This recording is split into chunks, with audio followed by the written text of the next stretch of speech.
कौन सी अष्टमी है ये? छठी के बाद क्या आएगी? गोपाष्टमी। और गोपाष्टमी का मतलब है आज के दिन, मतलब गोपाष्टमी के दिन भगवान क्या किए थे? गैया चराना शुरू किए थे।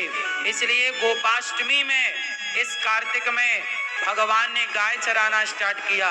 इसलिए गोपाष्टमी और इस कार्तिक के माह में गौदान की भी बड़ी महिमा है। गोपाष्टमी में गाय को चारा, गाय की सेवा, गाय को पूजा, भगवान सब प्रकार से गाय की सेवा करते हैं, आप भी करिए। और गोपाष्टमी के बाद क्या आएगा? नवमी।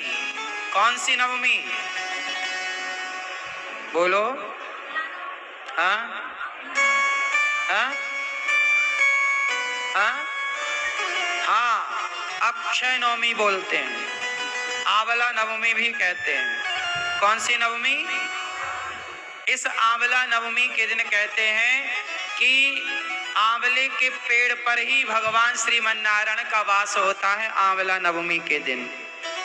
जैसे रविवार को, एकादशी को तुलसी पे भगवान नारायण का वास होता है, उसी दिन उसी प्रकार आंवला नवमी को अक्षय नवमी भी कहते हैं। इस दिन आंवला दान करने की महिमा है। इस दिन आंवले के पेड़ के नीचे बढ़िया भोजन प्रसादी बना करके वहाँ पाने की, भोजन करने की, भोजन कराने की बड़ी महिमा है। हमें बचपन में याद है, हम लोग, हमारी माँ और हम लोग जाया करते थे खेतों में, जहाँ आंवले का पेड़ होता था, वहीं बढ़िया बनता था प्रसाद, वहीं भोग लगता था, वहीं खाते थे। आंवला भी खाया करो, ये औषधि है। तो अक्षय नवमी कहते हैं, अक्षय नवमी की उसका कभी क्षय नहीं होता। तो आंवले का पेड़ घर में लगाइएगा और आंवले की पूजा करिएगा। देखो हमारे जो त्योहार हैं कितने वैज्ञानिक हैं कि हम लोग पेड़ पौधों की पूजा करते हैं, आंवले के पेड़ की पूजा, ये प्रकृति की पूजा है। फिर आएगी एकादशी। कौन सी एकादशी? हाँ, देव उठनी एकादशी, से बड़ी एकादशी भी कहते हैं, बड़ी 11 देव उठनी एकादशी। इस एकादशी के दिन ही भगवान श्रीमन्नारायण का, भगवान शालिग्राम जी का तुलसी जी के साथ विवाह होता है। तो आप लोग भी विवाह करिएगा, यहाँ होगा, आप लोग सब दर्शन करेंगे। फिर इसके बाद क्या होगा?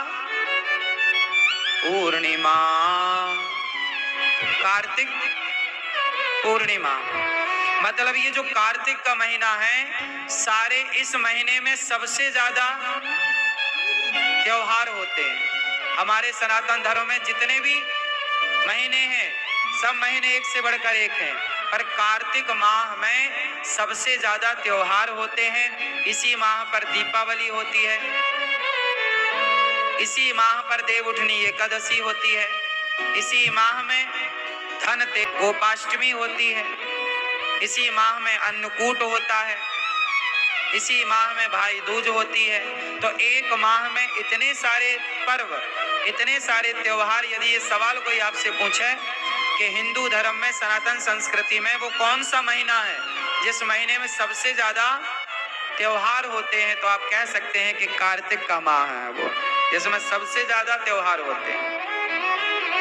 और सभी त्योहारों की अपनी अपनी विशेषता है, सबकी पुरानी पौराणिक मान्यता है। तो कार्तिक का माह वैसे ही पवित्र है। ये व्रत का, इस माह में कहते हैं तीर्थों में स्नान करने का बड़ा महत्व है। आप लोग वृंदावन में हो तो यमुना जी ही स्नान करने जाया करो। क्यों? कहते हैं कि इस माह में ही एक राक्षस ने वेदों को जल में छिपाया था। जल में होता है, कहाँ होता है? वेदों का वास कहाँ होता है? तीर्थों में, नदियों में। जितने हमारे तीर्थ नदियां हैं, जलाशय हैं, उनमें वेदों का वास होता है। इस महीने में वेद जल में शयन करते हैं, जल में वास करते हैं। तो वेद जब वास करते हैं तो कहते हैं कि जब आप जल में, तीर्थों में स्नान करते हैं तो आपको वेद माता की कृपा प्राप्त होती है और वेद कृपा करते हैं तो आपका ज्ञान बढ़ता है, आपका यश बढ़ता है, आपकी कीर्ति बढ़ती है, आपकी बुद्धि कारगर होती है, मीन्स अच्छी होती है, पवित्र होती है। इस माह में दीप दान करने की भी महिमा है, सब प्रकार से स्नान। तो कार्तिक माह पूरा उत्सवों से भरा पड़ा है। आप जो उत्सव मनाना चाहें, जो